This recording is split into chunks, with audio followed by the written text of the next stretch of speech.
This is episode 19 of Ruminate, a podcast about what's on our minds. I am Rob Lewis, and with me as always is John Voorhees. Good morning, John. Good morning, Rob. How are you doing? I'm good. I'm a little bit tired. Went to the cinema late last night. We decided maybe about like 9 o'clock to go to a 2.5 hour movie. So it's all good. Tell us what you saw. I saw Civil War. So that came out on Friday. It was good. I think if you like the Marvel movies, then you'll like this one.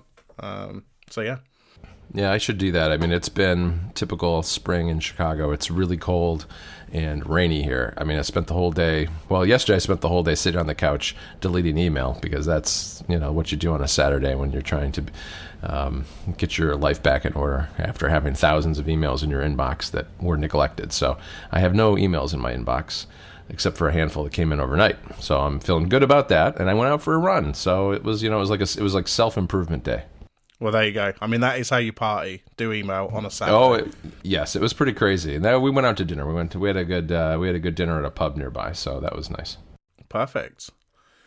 So, the first thing we got in our, I guess, follow-up, I don't know if we even mentioned this last episode, but it's in follow-up anyway. The app called Matt Snake, which is a drawing app where you draw with Mike Hurley and Matt Alexander's face. Yes, you have two choices of Matt face. Kind of crazy Matt and serious Matt, right? Yeah, definitely. Yeah, so as you say, it's got a few little buttons across the top. You just pick it and draw it, choose the size. It's a bit strange, but there you go. Apparently there's an Easter egg, a Stephen Hackett Easter egg, but I haven't found it, and I don't think you have either, right? Right, and I would ask the listeners to get in touch with us, because I'm tired of looking for it. I'd like someone to tell me what to do. The Mike Hurley head I like to think of as kind of Mike after 10 cups of coffee, because he looks a little wired. Yeah, definitely. Yeah, he's got the crazy eyes going on. He definitely does. That's I guess that isn't really follow up, but I actually was having fun fiddling around with that app and making strange little drawings with heads and sending them to you. Yeah, exactly. And it's our show. We can put whatever we want in follow-up. So Yes. Let the people complain. Start complaining. Please email John. So another, your favourite topic, John, plastic bags again. This one came through my Twitter feed, I think, or maybe you sent it to me. But there was a British Airways flight that... allegedly a drone had hit this plane, and it turns out it may have been a plastic bag. Yeah, there's a lot of drone hysteria, and this just goes to show that it's not always somebody with a laser pointer or a drone. Sometimes it's just a flying plastic bag. I'm not really sure how they came to the conclusion that it was a drone, if it truly was a plastic bag, but Yeah, well, now you understand why they banned these in the UK, because this is a matter of national security. I mean, it's right up there with drones. Absolutely. This is the plastic bag license all over again. So so keep your plastic bags safe, people. I'm sure there's all manner of garbage that blows around by the airport that hits airplanes, and believe it or not all of it is drone garbage. Exactly. Yeah, so that's all we have for follow-up. We don't have a lot today. It's been a quiet couple of weeks, and there's actually not a lot of news these days. I mean, there's been a little bit, but we thought we'd talk a little bit about WWDC today, right? Yeah, definitely. I mean, I think the first part to get to is obviously because you normally go every year, but you sadly didn't, or certainly haven't to this point, got a ticket. No, I don't. I entered the lottery, and we did it right this year, because now we put in for 2 tickets, which, there's a lot of heartburn that goes into that, because what if you do win 2 tickets? It's an awful lot of money. Fortunately, we won none, so I feel like I saved, $3,200 just like that. But did not get a ticket. Owen is putting in for the student scholarship, but that's kind of a long shot, just because it is. I think there's 250 or so students from worldwide that they invite on a scholarship, so that's pretty tall odds, but he's going for that. We'll see what happens. I've actually never had a ticket. I went the first year in 2013 with Owen because he did get a student scholarship then, and it was super frustrating because they let me. I probably told this story before, but they let me into Moscone, but they wouldn't let me into the sessions. So I got to wander around in the hallway and eat the snacks and use the fast internet, and that was about the the extent of it. And ever since then, I did put in a ticket for a ticket last year and didn't get it. I don't think I put in for a ticket in 2014. I just went out for the fun of it and hung out. And there's plenty to do just if you don't have a ticket. And that's what I plan to do this time as well. There's all sorts of other things going on around, Moscone and related to the conference that you can occupy your time with. Sure, yeah. So there's a few different kind of parallel conferences going on. I guess there's Layers and AltConf for the two. the two big ones. Are you planning on maybe going to one of those or? Yeah, I am. I've always done a little bit of AltConf. The first year they did it in like a small college that was in a high rise or something nearby on Market Street, and then the last year and this year it's at the AMC Theater, the Metreon, which is basically right across the street from Moscone, and it's a movie theater complex. And it's a little strange. You go up to the third floor and you go enter this movie theater, and there are some movies going on while you're there. But 2 or 3 of the theaters at the very end of the hall, they reserve for the conference, and you go in, and they have speakers all day long. They stream the keynote, and I think probably the State of the Unions. Last year they were going to show sessions in one theater as well, but Apple came down on them on that, and so they didn't do that. This year, I think there are more sessions being streamed live, so I don't know if they may be able to stream those. I haven't heard anything one way or the other, but AltConf gets a good. It's free, totally free. You can actually pay for a ticket if you want to, because it turns out some people who work for companies can't get approval for free things, so they have to have some sort of money request attached to going. Which this is corporate stuff at its finest, really. And I think it's hilarious that you can, if you insist, you can pay like $300 or $400 for a ticket. But I've signed up for it. I'm not paying. I'm going on the free ticket. But they have some really good people talking at it. I've seen some good talks there in the past. And then Layers is a little more design-oriented. And last year it was in a space that was there's like a shopping mall kind of almost directly across the street from the Park 55 Hotel. And up in the top floor they have some meeting space, and they had the conference in there. And Susan Carr spoke last year about the iconography that she did for the original Mac, and John Gruber interviewed her, and they have they had Cable Sasser and a bunch of other really well-known designers and developers talked about various topics. And then this year, John Hodgman is kind of their headliner. Oh wow, yeah, that's I've always I don't, because I'm not an iOS developer, I don't really pay too much attention to certainly not the sessions. I'll watch the keynote, and sometimes I watch a State of the Union just to see what's going on. But yeah, AltConf and Layers, it sounds like really, if you don't get a ticket, it's not the end of the world at all. And especially now with Apple live streaming, I think they said they're live streaming all of the sessions, right? I think it's a little ambiguous in the stuff on the web, and I haven't paid that much attention because I kind of figure since I'm going to be there, I'm going to keep busy during the day, and I probably won't watch too many of the stream sessions except for the keynote and the State of the Unions. Haven't decided exactly what I'm doing yet, because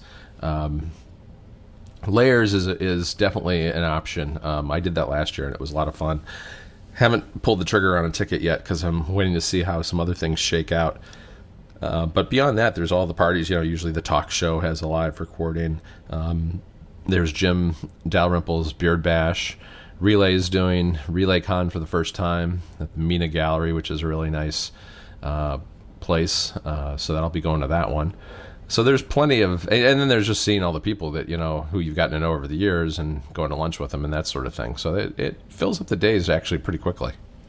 Yeah, it almost sounds like if you do get a WWDC ticket, you're missing out on quite a lot of stuff like during the day. Yeah, I mean, that's why the evenings end up becoming kind of important, because there is that core of people who are doing that, and you don't see those people during the day. Maybe you see them first thing in the morning if they're staying at the same hotel as you, or you run into them at breakfast or something. But for the most part, you just don't see those people during the day, and you run into them at night at the various events. So I guess the other thing I'll probably be doing is I'm going to be doing some. It's not ironed out yet exactly what I'll be doing, but I'll be doing some work with Mac Stories. And one of the things I think we're going to do this year, now that we have this Telegram channel, is doing short interviews with some developers. And I've been practicing with my little remote mic setup and posting those up on Telegram, and then maybe wrapping them up into something a little bigger on the site or for the club later. Yeah, that sounds like a really interesting thing to do. Yeah, if people haven't checked out the Mac Stories Telegram channel, they should. Some interesting stuff that you Graham and Federico post in there. So yeah. Yeah. And, talking of Federico, and you kind of mentioned RelayCon a second ago, which is Relay's party going on during WWDC. They're also doing a connected meetup on the 10th of June in London, which is will be with Mike and Federico, and I'll be there, and I should, if I can find them, have a few Ruminate stickers. Nice. So if people want some, and you're going to be at the meetup, I will be there somewhere. So come and find me, and I'll see if I can make sure I've got enough stickers for everyone. If I can find mine, maybe I'll send you some more too. Yeah, definitely. You have actually some that you printed yourself, don't you? I did, but your ones are much nicer. All right, well, I'll see if I can find them, and I'll maybe send you some more, because they're just sitting in a drawer in my house somewhere. I don't have many Ruminate meetups in Chicago. Yeah, I think that meetup is a really cool idea. It's in the same spaces that they used for Upgrade, right? Didn't Jason, when he was in London, get together with Mike, and you went to that too, right? Yeah, definitely. I mean, this one, luckily is kind of a little bit more organised, because the Upgrade meetup got pretty crazy. I think there was maybe like 60 or 70 people there, and they were kind of maybe not expecting that many. But this time, there's tickets and stuff like that. But yeah, the pub that we're going to, I think it's called the Big Chill House. It's a really nice venue. Seems like it must be really, yeah. It seems like it must be really big. I mean, and it sounds like from listening to Mike talk about it that it's got a bunch of different rooms and configurations that he can use depending on how many people sign up, right? Yeah, I'm not sure exactly which space we've got, but there's kind of the main downstairs area, which is like the main pub. But then they also have like a kind of a layer up from that, like I think it's a mezzanine, but there's certainly another level above that, which I think you can use. And then where we were with the Upgrade meetup is they have an actual upstairs bar as well, which is like a separate room again. Okay. Yeah, it's a really big place. I mean, they've got kind of an outdoor balcony area as well. Neat. So yeah, it's a nice venue. Yeah, it sounds really good. I mean, it's happening because Federico is coming to WWDC, and he's got a ticket, which is going to be great for him for doing the iOS 9 review or iOS 10 review this year. And he is spending the night in London. He's flying through London and traveling with Mike to San Francisco. So the two of them decided, since he was staying overnight, to do this meetup, which I think is a great idea. It'll be a lot of fun. Those guys maybe they'll sleep better on the flight after they've spent the night drinking with you guys. Yeah, definitely. I think it's a nice idea because, me as an example, I'm not going to be coming to San Francisco just for, RelayCon. Right. So we kind of get at least a little bit of that elsewhere, and the opportunity to go to that. So. Yeah, they've got, so they're doing the RelayCon thing. I think they're doing a live version of Connected and having some guests. I think Jason Snell and Serenity Caldwell, if I remember correctly, are going to be doing that. So that'll be cool. For the keynote, I haven't figured out what I'm doing yet. In the past, Twitter's always thrown a thing. So I may go down to Twitter HQ and watch it, which is a pretty good place to do it because they've got a big conference room. They put it up on a big screen. They serve breakfast, and they'll do a little thing at the beginning, plugging Fastlane or some other. What is the overall umbrella term for their services now. They've got so many developer tools. I forget.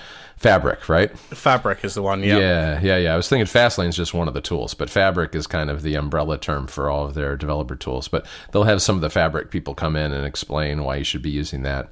And they have some really cool tools. I haven't used any of them myself yet because a lot of them are more geared towards organizations where you're working with a bunch of people, things like Fastlane and continuous integration systems and all that kind of stuff, all of which I know nothing about because no one needs to check out my code except me. One day, John, somebody will see it. I don't know how, but that'd be the day you clean it up. I think I prefer that it's only me that sees my spaghetti code. So I think that's probably about it for WWDC. I think so. Nothing else to add. But I guess one of the things we'll maybe see at WWDC is the Apple Watch, presumably at least WatchOS, and possibly even an update. But you've kind of put this in the show notes. But like, you've said in the show notes that you use yours every day. For me, I wear it every day, and I kind of do like it, but I feel like it's definitely got some shortcomings that I don't know whether software can fix or whether it really needs to be a hardware upgrade. Well, I think hardware is definitely an issue. I think the thing is just generally too slow. I agree with you. It has a lot of shortcomings. I've kind of got to this place where I was a little sick and tired of hearing about how it's a disaster and a failure and everything's awful, when in fact I think there are a handful of things that it does very well and work extremely well for me. Sure, I would like the apps to work better. I really don't use the apps, and I'm not even sure it really needs apps, at least not apps in the way that they're implemented on the watch today. I mostly use it for fitness notifications and a couple of apps, if you can even call them that, things like timers and alarms. Yeah, for me, I think I agree. You really hit the point there with the apps, that I think the concept of apps on the watch really needs to change. I don't think it's something that you go in and go, oh, I'm just going to open, I don't know, a Twitter app or something like that. Like, that's not really... I don't think that's conducive to like a good experience on the watch. A perfect example of this is Due, which is a reminder app. Yep. And that has, an Apple Watch app. But for the most part, the important part of it is if I click on the notification when it reminds me, I can just perform actions on it. I can change it for an extra hour or a day, or mark it as done, which is kind of, that's kind of integrated with the actual Apple Watch app. But I would never open the app itself. It's kind of just these extra actions that I want to perform on notifications and things like that I find most useful. Yeah, no, I think that's exactly right. I do interact with apps, but only from a notification standpoint. Some of the email apps are pretty nice because you can do things like if you get an airmail notification. I'm just started trying out airmail, but you can archive the email immediately if you can see enough of it to know it's not something you really need to deal with, or you can delete it. Or star it sometime. I forget. I'm probably getting Outlook and airmail confused, but being able to do a few basic things with emails that come in, or respond to text messages, or do like you said with Due, because I've started using Due again, and I have one complaint about Due, which is when you say something is done on your watch, Due does not sync with itself that well. If it's not it has to be in memory, as far as I can tell. Oh, what? So if you mark it as done, it doesn't disappear from the notification center or from the app? It doesn't disappear from like my phone or my iPad. Like if it'll pop up in all three places, and if I mark it done in one place, it won't necessarily stop sending the alerts in another place. Oh, okay. I don't think I'd noticed that, but I don't think I use sync on it. I think I've turned that off because I only use it with my phone, so I guess that's kind of an issue that I wouldn't come up against. But yeah, I feel like this is something that Apple, do they have good frameworks for this? Is this something that iCloud Sync can do with notifications and things like that? I guess it is, but I don't know. It seems to be a problem that comes up quite a lot. Yeah, it does. So my one way that notifications works particularly well for me is because I'm, throughout the day getting pinged on Slack and things with people from Mac Stories and the like. I have my watch really only pings me for things that are non-day job related. My phone buzzes if I get a work email. So I know, even without looking at either one of them, whether someone's trying to get me from work or from Mac Stories or maybe my family or somebody else, which is kind of nice. It's like a first rough cut between what's actually going on, and I can choose to ignore it or look at it, and then from there figure out what I'm going to do. So notifications works great for me. Plus, I guess the other thing, and this is one of the things you see, there's a little bit of an undercurrent of, I think there are tech writers who basically work at home, which is fine, but they don't go out a lot, and notifications are somewhat meaningless because they're in front of their computer all the time. Whereas and I know Casey List wrote a post about this, which I agree with, is that if you're gone all day, and I'm gone about 12 hours a day during the week, when I'm walking down to the train or on the train or whatever, I'm out and about a lot, and it helps a lot to have those notifications, especially in the cold weather. I can take a quick look at my watch and decide whether I have to dig out my phone. So that I think is one thing that makes a difference for notifications if you really are truly in a position where notifications are useful to you. Yeah, I mean, I've kind of found the same thing. I'm traveling to work and as you say, notifications are pretty useful. But I've also found actually when I am at work, although I'm in front of my computer all day, it's kind of nice that if I get, something on Twitter or, maybe a text message or Telegram or something like that, I can, if I'm in the middle of working, I can just quickly look at my watch and Yep. know whether it's actually worth me getting my phone or opening the app or whatever I need to do. It's kind of just nice to get that quick glance to find out what's going on. Right. And so there's that. And then I guess the other things I use the alarms and timers, which aren't too sexy, but the fact that you can charge your phone overnight on a bedside table, and when you put it on its side, it becomes a little alarm clock with, the time on it that only lights up if you jiggle it, is really nice. I mean, that's become my main clock. And then fitness tracking, which, if you're like a real serious athlete trying to train for a marathon or something, it may not be the best fitness tracker for that sort of thing. But I think for 95% of people, it's really good. I just used it yesterday, went out for a run in the rain, and the watch is waterproof enough that that's not an issue, and it does, as far as I can tell, a fairly good job of tracking both distance and pace and all that kind of stuff. Yeah, definitely. I was going to ask you, because I've been thinking about this for a while, but what is the Apple Watch 2, the new hardware, what's that got to be to make you want to buy it? Like, what are the improvements you want to see? Because, I mean, for me, I feel like it works perfectly for what I want it for. As you say, notifications, alarms and timers, a couple of other bits. And I'm just not convinced that I'm going to be willing to shell out another £300 to get the next version.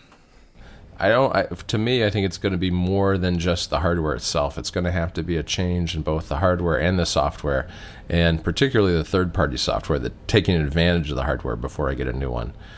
Because, yeah, I tend to agree with you. I mean, it does what I need it to do quite well, and it's not. I don't think it's going to be the kind of device that I buy a new one every time they come out. I may skip a generation, but I say that now, when it's hard to imagine what might happen to the hardware. I think, at a minimum, it'd be nice to just see the hardware get faster more than anything else. I don't care about thinness nearly as much. I think it'd be nice if it were a little thinner, but I'd much prefer it to just be, orders of magnitude faster in a way, and better at communicating with, its with the phone that it's tied to, so that more things can be done by third-party developers with the software. Because right now, I think that's so limited just by the hardware itself, and the fact that when you hit an app, mostly it just spins for far too long. Yeah, definitely. I mean, sometimes I'll, the glance that I use the most is the now playing one for skipping, back, forward, and pausing and stuff. Every now and again, I'll accidentally tap the title, which will open the Overcast app.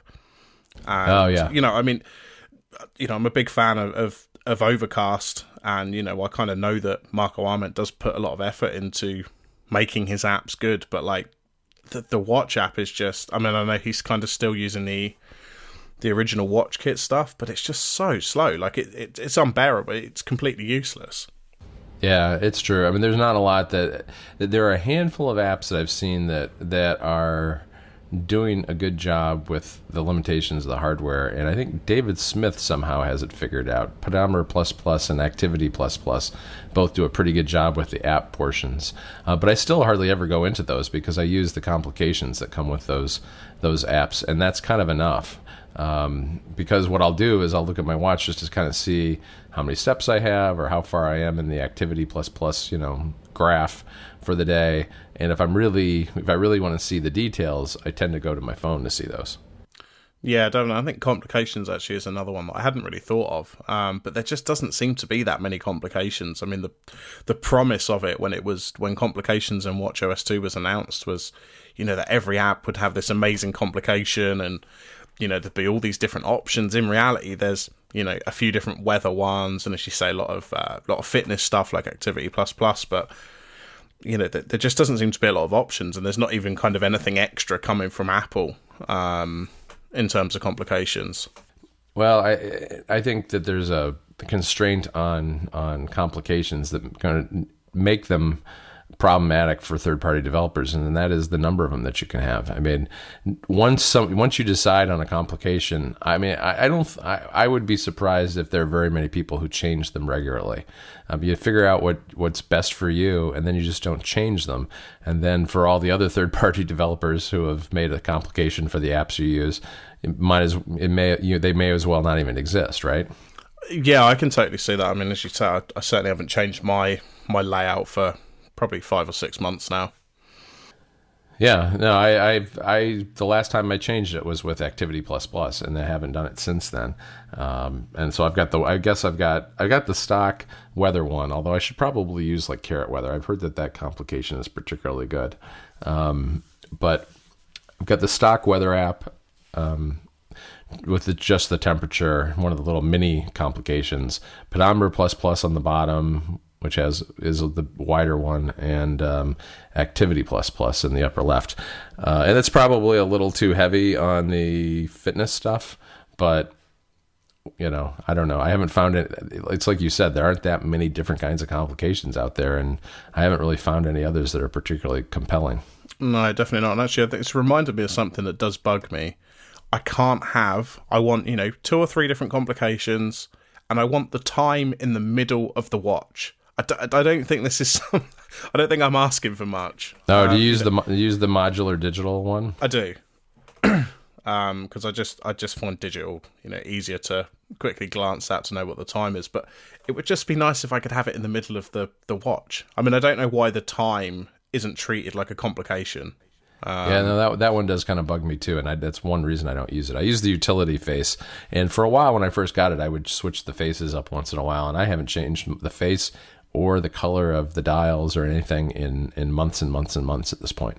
Yeah, I tend to only change the color, the accent color, if I switch my bands over, because I've got black, orange, and blue, so I'll kind of switch between those.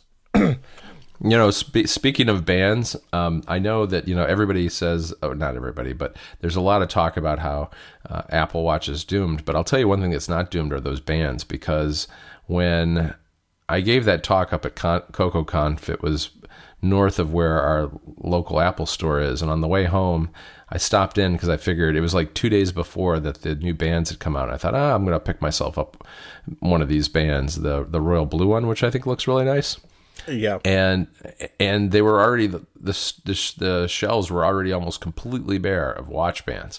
I thought, no big deal. I don't really want to bother ordering this online. I'll just wait and stop by another day. So I went back a few weeks later. Same situation. I went back again recently, like a couple of weeks ago. Same situation. None of the new stuff was there hardly, except for maybe a couple of the nylon ones.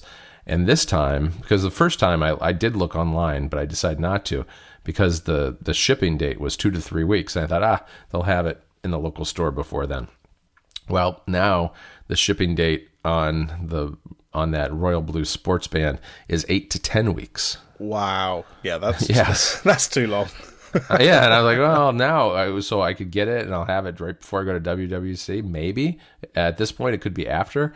So I haven't even bothered at this point to order it. I still kind of hoping one turns up when I pop in a store, but I just don't go to the Apple Store that often. There's not a lot of reason to go there for me.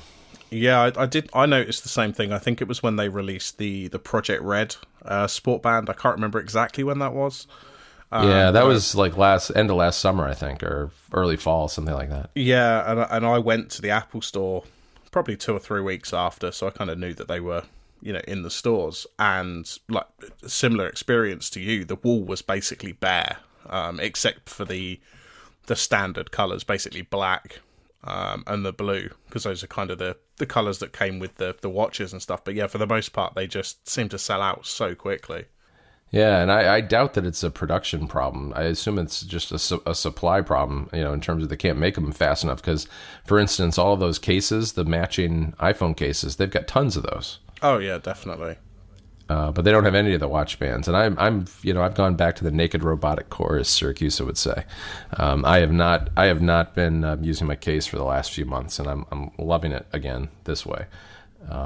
But the one thing I darn near dropped it on the concrete floor in my garage yesterday. I had it in my lap, and I didn't realize I had it in my lap. And I got out of the car, and it rattled down and fell between the seat and the edge of the car, fortunately, and did not land on the concrete. Yeah, I've started to get some kind of chips and scratches on my. I've got the black leather case, and I keep considering maybe just going without a case, but I'm too scared, John. All right. Well, I hold mine in a death grip whenever I'm walking down the street. Yeah, that's probably the best idea. So, did you want to quickly talk about iOS keyboards? Yeah, because I don't have a massive amount to say on this, but yeah, I don't either because I mostly don't use them and don't like them. But I have been checking some out for Mac Stories recently because people. It's surprising, like how many people are interested in keyboards. And the problem I have with them is it's similar to an Apple Watch problem, is sometimes it seems like it takes forever for them to load when you switch to a third-party keyboard. But there are some kind of cool ones. Microsoft, all of a sudden is making all these keyboards. They made 2 keyboards in like 2 weeks. One is called Hub, and it's deeply integrated with Office 365, which meant that it's basically useless to me. But if it will like pull up your, they are actually sending your keystrokes back to Microsoft, which is probably not something that some people are comfortable with. But by doing that, it's able to do all sorts of predictive stuff and pull up contacts from your contacts and list out documents that you might have stored in OneDrive and that kind of thing. I mean, and there's an extra row at the top that basically acts like an adjunct to the keyboard and anticipates the kind of stuff you'll need while you're typing, and that's kind of cool. And that came out of Microsoft's Garage project, which is their, I guess it's like it's like an internal startup for developing software. As far as the stuff I've seen they've done so far tend to be mobile apps. And then like 2 weeks later, they came out with another one called WordFlow. And this is kind of interesting because it's didn't they pick up one of those swipey keyboards at one point? Yeah, I thought maybe they did. Like SwiftKey, I think maybe. What was that the one? Possibly. I'll be honest. While we're on the topic, I tried a couple of third-party keyboards when they were first released. And kind of like you just get that kind of, you click it to switch to a keyboard and you maybe get a little flash or it doesn't quite change quick enough, and then you go to a password field, and obviously because you don't want third parties seeing that, it switches back to the other one, and it was a little bit just too janky for me that I never bothered trying any after that. Right, they don't have access to all the features that the regular keyboard has. I don't think they have access to the autocorrect.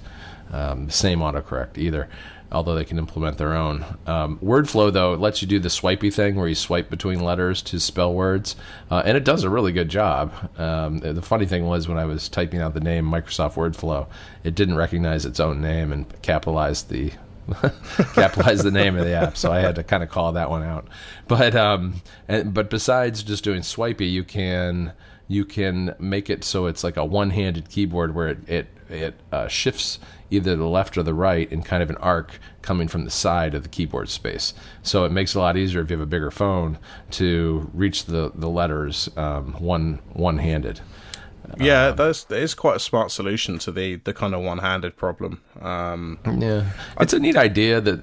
It's a neat idea. The only thing is that I would think that you could only that would only be useful to me if I moved to that keyboard permanently and got used to it, because it is a little hard the first time you use it.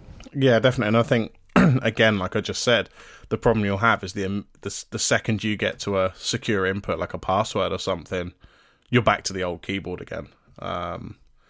Right. And the funny part of this keyboard, like, it's an interesting idea. The fact that backgrounds and customizations are a thing where you can put photos behind your keyboard, it's just the worst thing I've ever seen. It looks so awful, doesn't it? I don't know why I would ever want this. Even with the stock ones that come with it, I thought it was one of the ugliest things I've ever seen. I mean, this seems to be a thing, though, because if you can do it in Telegram as well, can't you? You can change the background. So if I just wanted a different background for my conversation with you, I could have like a picture of your face behind the conversation. Now, I don't know why anybody would want anything but just like a plain background. Yeah, don't get me started about people that put pictures of their families behind icons, because I think it's ridiculous. But sorry, people. I don't think it looks good. And it's distracting. Anything that's got any kind of irregular pattern, I think, looks terrible. I think it also falls into this category of, you see it quite a lot with Android because you can do it, but people like change the system font to Comic Sans or to something. Comic Sans or some equivalent, and I don't know how anybody can function with a setup like that. So the last keyboard you mentioned is, how do I even say this? Is it just Emoji NN? I pronounce it Emojin, but I don't know. Sorry, yeah, I'm looking at it like an idiot. Yeah, Emojin would make more sense. Yeah. Yeah, it's Emojin's just a general emoji search app, which I reviewed on Mac Stories recently, and it's nice because it's, especially with the number of emoji there are now, sometimes it's hard to find the one you want, and sometimes it's also especially hard to know what category they fall in. And the example I gave was sunglasses is under people instead of objects. Of course. Right. So but with this app, you can do a search, and it searches both the name. They all have official titles, so you can search the name, which helps bring it up a lot faster. Or there are some extra keywords that the developer added that helps you find categories of things. But there's more that could be done there. I think like locomotive and train. They maybe ought to add keywords so that locomotive pulls up train and train pulls up locomotive, and it doesn't right now. Okay, yeah. You know what I mean? Because if you pull up locomotive, I think you get the old-fashioned train. If you pull up train, you get 4 or 5 versions of bullet trains, because after all, why would we not want 5 different emoji for trains? Of course. Yeah, so that's the main app, but you can, there's also a keyboard that comes with it that works kind of the same way, and you start typing and it'll pull up the emoji you want in a row up above, and you can then paste them into the whatever you're writing. It also has like a favorites and recents button in the keyboard, which helps bring those up too. So it's nice. I mean, I'm not going to really probably use it. I like the app more than I do the keyboard, but it's the kind of thing that you see a lot of specialized keyboards like that. I think Copied has one of the nicest non-text based keyboards that I've seen, where whatever your database of copied snippets is, you can access them from the keyboard. But I keep coming back to the problem with, as nice as that might be, either of those keyboards might be for what you want, you still have to switch keyboards, which to me is a terrible process. Yeah, it's really not great, but it's disruptive to whatever you're doing, and it takes just a split second too long, and then you got to get back to the other keyboard somehow. Yeah, definitely. I mean, I think this is the kind of thing we do need on iOS, but I think it should be built in. This, searching for emoji, because on the Mac, it's great to be able to just open up the emoji little pop-up and just type, as you say, train or locomotive or whatever it is I'm looking for, and just be able to grab that really quickly. Yeah. Okay, so I think that's about it on keyboards, because it sounds like neither of us are really that interested in them because they're just implemented badly. I think if they got sped up, I mean the other, I think part of the switching problem is too, how you can hold down on the globe button and it pops up like a list of your installed keyboards. That only works from the system keyboard. Once you're in one of these third-party keyboards, you can't do that. You have to cycle through them. Which that in and of itself, if they change that, I think it would make a big difference. That and speeding up the switch a little more. Yeah, definitely. So, I guess the last main topic we were thinking about talking about is maybe a little bit on the iOS 10 wish list that Federico did and the concept video he did. Yeah, definitely. Because I had a little bit of a behind the scenes view as to what was going on there. And watched as it nearly destroyed Federico because he was working so hard on it. He was completely spent when that thing finally came out, and I think it shows because I loved it. I mean, I was blown away the first time I saw it, and I only saw like, it took a long time for them to put that together, and I'd see little snippets here and there, like the contextual menu to move, to cut and paste, drag and drop, I guess, content from one app to another. And that was the first thing I saw, and I was like, wow, that's a great implementation of it, I thought. And what I think at the end of the day made it so good is what Sam Beckett did was he took what. It was a combination of two things. First, I think Sam did an amazing job just with the video itself and kind of putting pictures to Federico's words. But Federico also, because he is so deep into iOS, has wishes for iOS 10, which are very realistic. They're things that might be hard to implement, but they probably should be implemented or should be tried to be implemented. You know what I mean? There's like a real life basis for and experience behind what the wishes are that made the concept video that much more compelling, because it wasn't just kind of a pie in the sky, let's make some pretty video that shows things that realistically or from a user experience standpoint are never going to happen in the first place. Yeah, definitely. I mean, I think, my first reaction when I kind of saw what this big project that he'd been teasing was, and the title of the video is iOS 10 Concept. My initial reaction was, oh great, another concept video, because as you say, a lot of these concepts, whether they're like just 3D renderings or videos or whatever, always seem to be kind of so just almost impossibly difficult to imagine or even implement. But as you say, I don't think there's anyone better to talk about working on iOS than Federico, because he's been doing it for 3-4 years now. If you ask me what's my iOS 10 wish list, I don't have any because I don't use it enough. But the kind of things that he was coming up with in this video, and just the way Sam kind of put the animations together and stuff, it was just a really great video. Yeah, I mean, they worked on it for a very long time. I'd have to look back at Slack to see when Federico first told me he was working on it, but it was fairly, at least a couple of months. They worked on it for a couple of months, and I saw that some of that early stuff pretty early in the process, and it was neat to see it evolve. As a result of having to get information to Sam so that he could work on the video, Federico started work on that article a long time ago. I mean, I saw drafts weeks and weeks ago, and it was interesting to kind of see that develop in parallel with the video, and then see little snippets of the video coming out from time to time. And at the end, I know that I think Federico was a little tired of the whole process. He had lost, he had kind of lost the forest for the trees, and wasn't sure whether it was good anymore, and was, I think, a little nervous about the whole thing. But it's turned out to be quite successful. I mean, last I looked, it was somewhere in the neighborhood of 400,000 views on YouTube, which is good. It brings a whole new group of people to the website potentially that way. Yeah, definitely. I did see a discussion where I generally don't see a discussion about kind of Mac stories and things like that. Was on Reddit in one of the, I think it was maybe Apple subreddit. Mm-hmm. And the kind of the comments there were the same as a lot of what I was seeing on Twitter, that people were like, yeah, this is really realistic. These are good suggestions. And I think I even saw somebody kind of saying that like concept kind of just that word kind of almost does it a disservice in a way, because it's much more well thought out than just this is what I want. It's just. Yeah, I think, as you say, I think the reaction was great, and yeah, it's really good.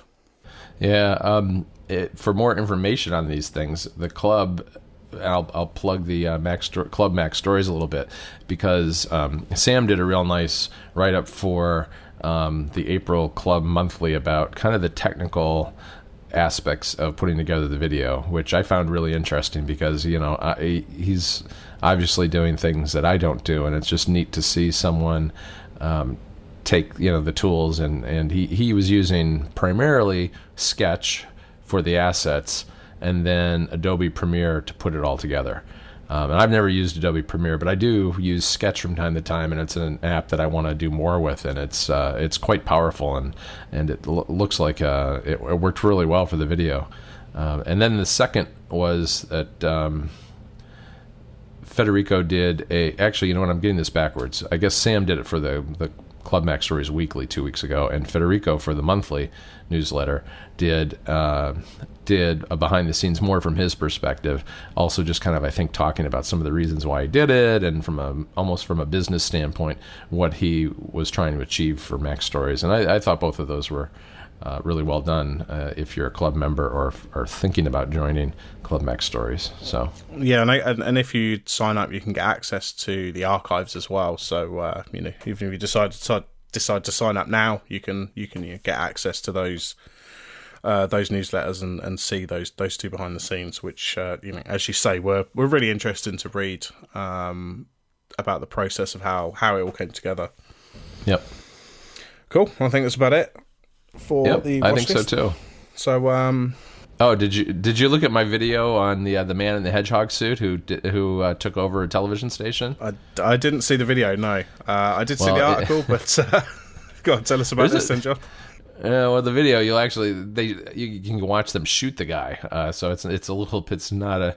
It's somewhat funny story, but I don't think it ended particularly well. A guy in a hedgehog suit took a thumb drive into a television station and insisted on sharing something with the world.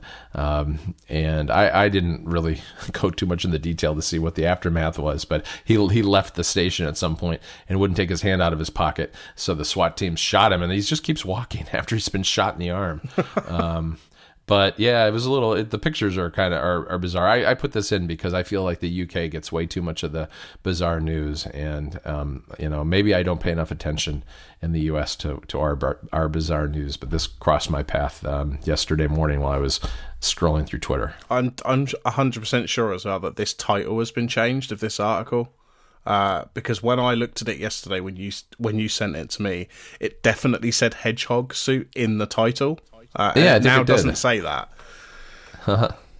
So I guess when you sent it to me yesterday, it was much more of there's a guy in a hedgehog suit, and it's now turned into a little bit more of a real news story, I suppose. But yeah, it's definitely interesting to, as you say, it's definitely a comparable to the kind of nonsense we get in the UK. Well, it looks a little bit like one of those slankets or something that he's wearing. It's like it's a one piece thing. It's like from his ankles all the way up, one big zip up suit with it's like a hoodie with the face of a hedgehog on the hoodie part. Exactly. Maybe I'll see if I can get you one on Amazon, John. Oh, no, we've already got Nicolas Cage on our pillowcases, so. Fair enough. I will save that for another time then. And I don't want. Sorry, go on. No, that's fine. Go ahead. So the last thing we wanted to mention, because this has been everyone's probably seen this at this point, but Windows 95 on the Apple Watch.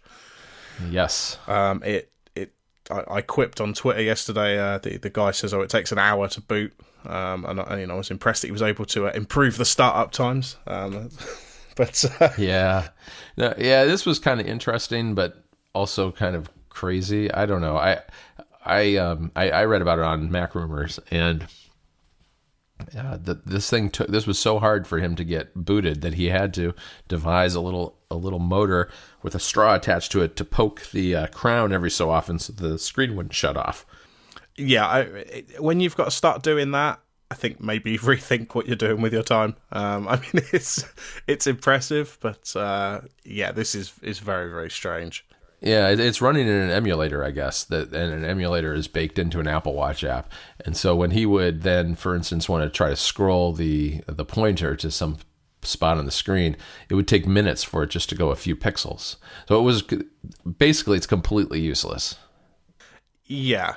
I think this is one of those things. So every time, I think I've seen Windows 95 or even XP on an iPhone before, and on an Android phone and things like that. People just like messing around with this stuff, but yeah, I can't really see the use of Windows 95 on an Apple Watch. Although, I suppose you could do real work on it. Yeah, right. Well, I guess from a proof of concept and the fact that yes, it technically, I found it interesting just from a technical standpoint that he could do it and that he found a way to do it. But it's also kind of all right. So why? Yeah. Other than to prove a point, I guess. I think it's quite funny as well, because without the internet, this would just be a guy in his house being ridiculous and nobody would care. But because we have these platforms that we can just go, look what I've done, and everyone goes, yeah, it's so weird, but great, let's write a news story about it.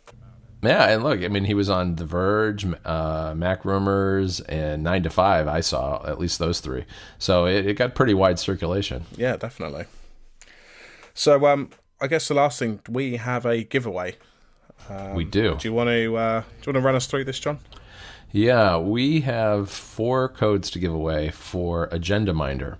And Agenda Minder is a Mac app by one of the listeners of our show, and it lets you schedule out meetings and make it easier for you to deal with your meetings by creating agendas, sharing them out to other people who are involved in the meeting, and that sort of thing.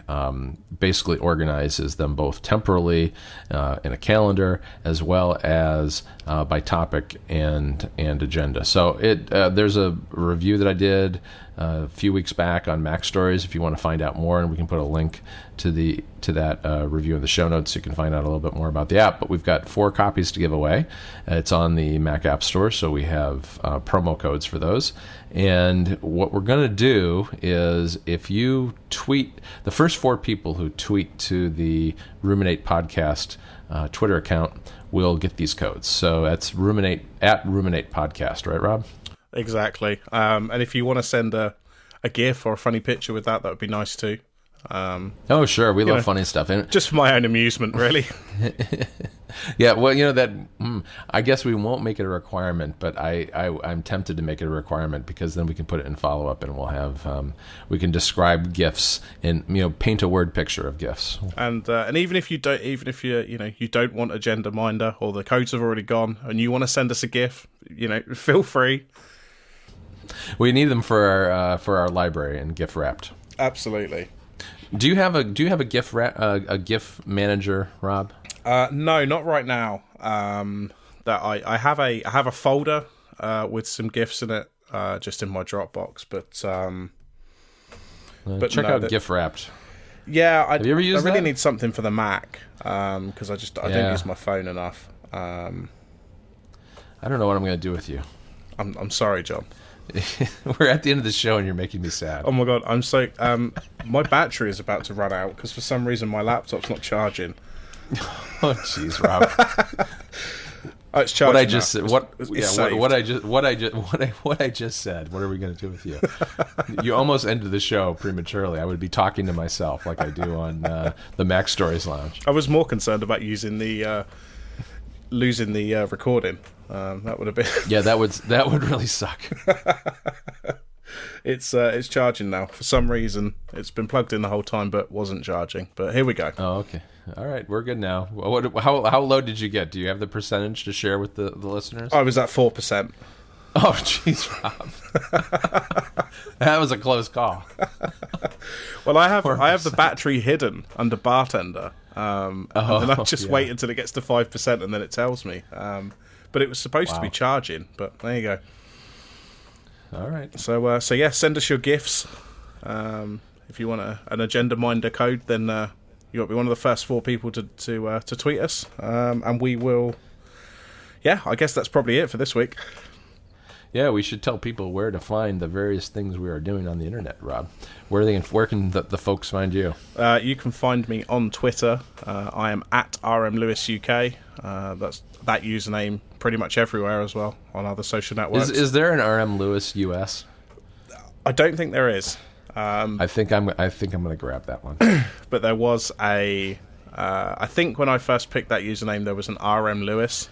And I just needed something else to add to the end of it. Got it. So yeah, and I've got a website as well if you're interested in other things that I do, roblewis.me. And John, where can people find you? Well, on Twitter, at John Voorhees. And I'll plug the Mac Stories Lounge again, because I'm over posting messages and audio clips and all sorts of stuff over at telegram.me/MacStories. That's just me, Federico, and Graham Spencer. So you'll get about a third of it'll be me. Perfect. And we'll be back in 2 weeks. All right. Bye. Bye.